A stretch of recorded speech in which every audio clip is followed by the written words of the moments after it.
Hello, this is the introductory lecture for Unit 5, the term paper. This week, we will officially begin the composition phase of our writing project. You have already researched your topic, reflected on it, and identified a specific point of view to discuss. The essay you write will channel the researching and reflection you have done about your topic toward a single goal, the project of supporting your thesis. It is necessary to keep this very simple goal in mind as you move forward. Throughout most of this class so far, we have been emphasizing the project of expanding your knowledge base, raising new questions, and multiplying argumentative possibilities. For the remainder of this class, however, the pendulum will swing the other way, toward narrowing down, pruning off, and honing in. It is likely that you have encountered a lot of information in your research that does not help you advance your thesis, however relevant it may have been in other ways, in which case you may wind up sidelining it. In fact, you can assess the relevance of every source you have located, every quotation you have highlighted, and every insight you have gained into your topic by asking one basic question.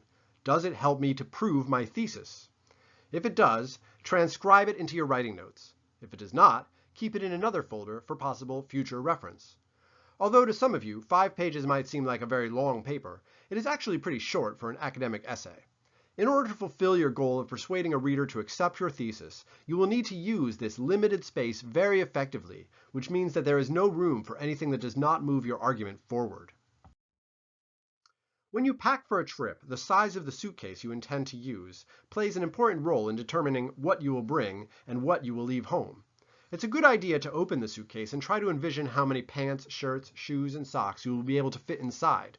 In the same way, a good first step for any writing project is to visualize what the final paper will look like. Imagine 5 blank pages and think about how they will get filled in. You know that the first half or so of the first page will be your introductory paragraph, and you know that the last half page or so will be your conclusion. That leaves 4 pages in the middle for the body of your essay, enough room for between 5 and 8 paragraphs. What are the topic sentences of your paragraphs, and what kinds of information do they include? What resources are listed on the references page? What is the title of your essay? These are questions you can ask and answer before you actually write a single sentence of your essay, and the clearer sense you have of how you will answer them, the more likely it is that you will make the best use of your 5 pages. At the same time, visualizing what your finished essay will look like can have the motivational benefit of encouraging you to envision the successful completion of your writing project.